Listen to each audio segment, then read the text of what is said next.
Hi and welcome to the Malat cookery channel. So today I'm going to show you the world's greatest banana bread recipe.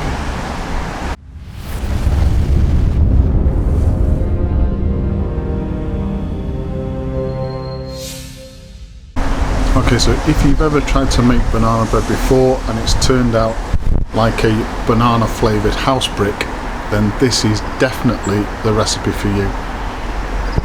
What I'll show you today is how to make ultra soft, ultra moist, ultra light banana bread, which is absolutely delicious. A couple of points which I'm going to go through in a bit more detail through the video. One is that we are going to be pureeing the banana.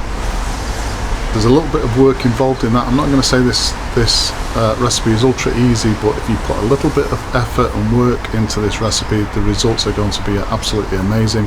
So pureeing the banana is one. The second thing is I'm going to be using an old favourite of this channel, which is mixing citric acid with bicarbonate of soda.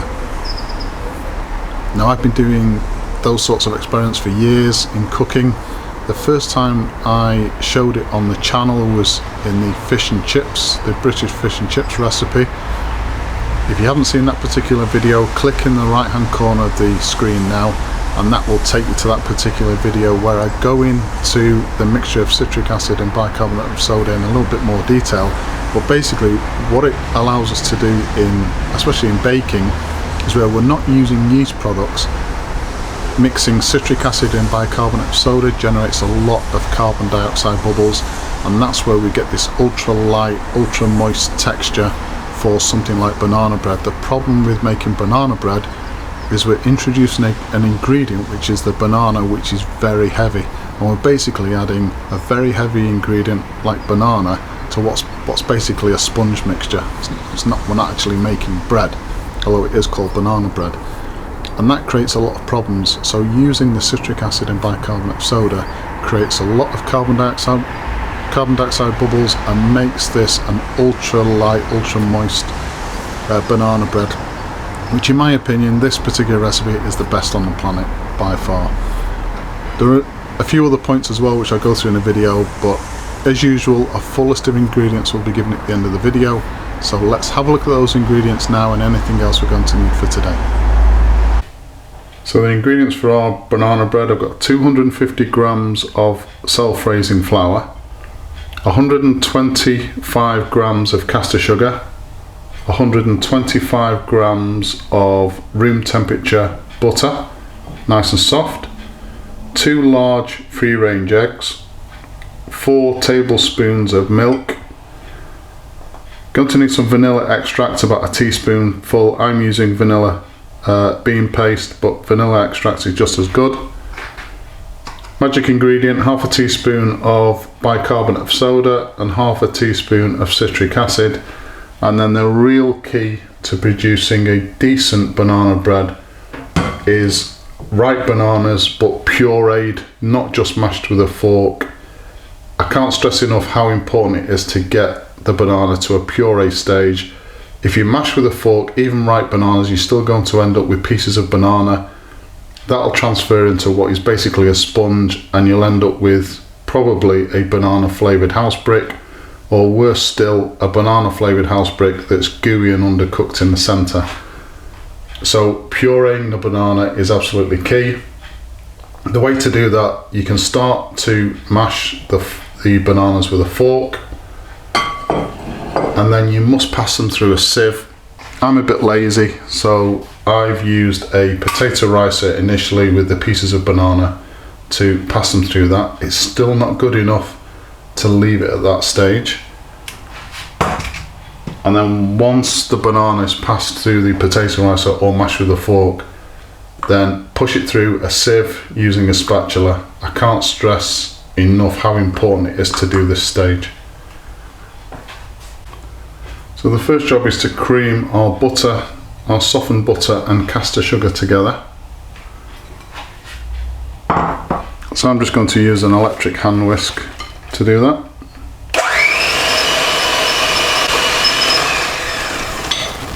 Okay, so once we've creamed the butter and sugar together, now I want to add in our vanilla extract or vanilla bean paste.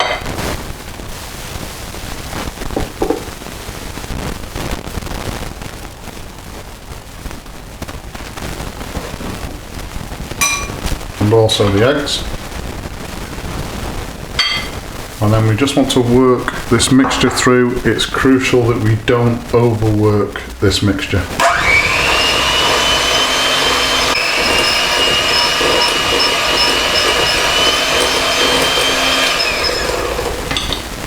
Okay, so once that's all come together, and I've used a spatula off the bananas just to get everything off the sides. Next thing to do is to work in our banana puree. But even though it's a banana puree, I still want to loosen this banana up a little bit more, which is where the milk comes in. So if we just mix the milk in with the banana before we add it to our butter, sugar and egg mix. Okay, so that banana can now be added to our mix.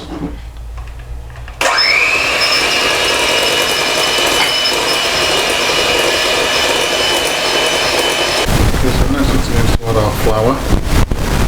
So we're going to do that just a little bit at a time and just fold it in. So we don't need that electric hand whisk anymore, and pass the flour through a sieve. It will just ensure a much better banana loaf at the end. Okay, so that's all the flour combined. I just want to show you the consistency. It's almost like a very slack dough. I've seen some banana bread recipes on the internet where they're so watery you can literally just pour the mixture into the loaf tin. That is exactly what we're looking for, that type of consistency. So the next thing to do is I've placed the oven on 180 degrees centigrade to preheat and get up to temperature. While the oven's getting up to temperature, we need to prepare our loaf tin. So this is a large loaf tin, I think it's about a 2-pound loaf tin.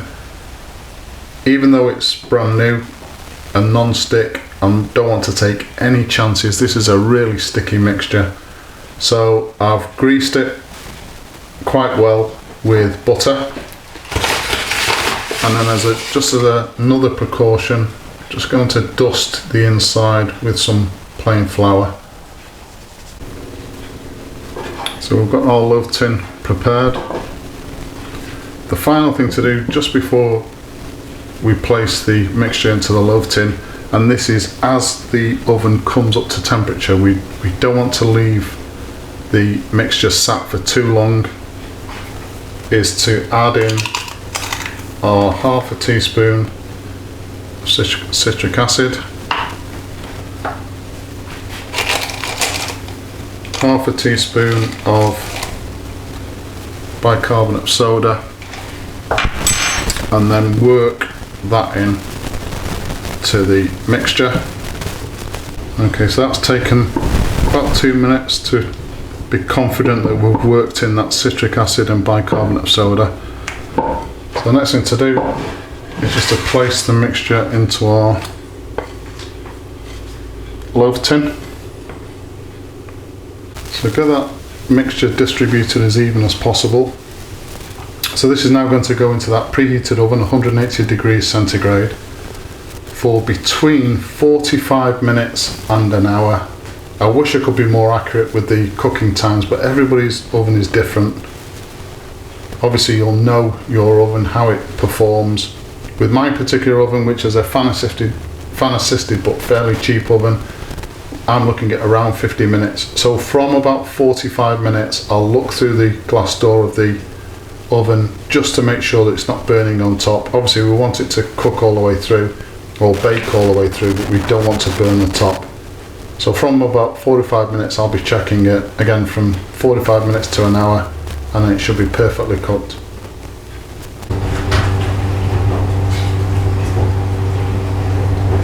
Okay, so this is our delicious banana bread. So this has been 45 minutes in the oven.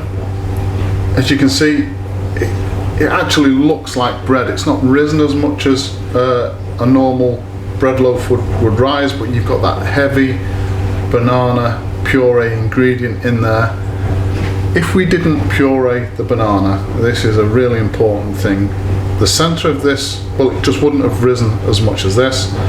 The center here would be a much lighter color, and there is a danger that the inside would actually be gooey because of those pieces of banana. Pureeing the banana makes a massive difference, as well as that citric acid and bicarbonate of soda creating that carbon dioxide bubbles, which has helped this to rise significantly. I think if you look at other banana bread recipes on YouTube or on the internet, it definitely won't have risen as much as this. Next thing to do is I'm going to leave the banana bread in this loaf tin for about 5 minutes. We don't want it to be sat in the loaf tin for too long, but I need it to cool slightly and relax so it comes away from the sides. I'm then going to place the banana bread on a wire rack to cool down fully before we slice it. If we don't cool things like bread or cake or biscuits down on a wire rack, what will happen is if I leave it in this tin, it will cool down and then start to sweat wherever the bread is touching this solid surface. So it's important we take it out after about 5 minutes, place it onto a wire rack. Once it's cooled down, I'll cut it and show you guys what it looks like inside. Okay, so this is our banana bread. Let me just show you this. The family are stealing it as they walk past, so I need to do this quickly. So I just want to show you this texture. Soft, spongy, light. This is honestly, this is absolutely amazing banana bread. If you've ever made banana bread before and it's turned out to be a bit of a sort of soggy slab, don't worry, try this recipe. It is absolutely perfect and it tastes amazing. No wonder the family are nicking bits as we walk past.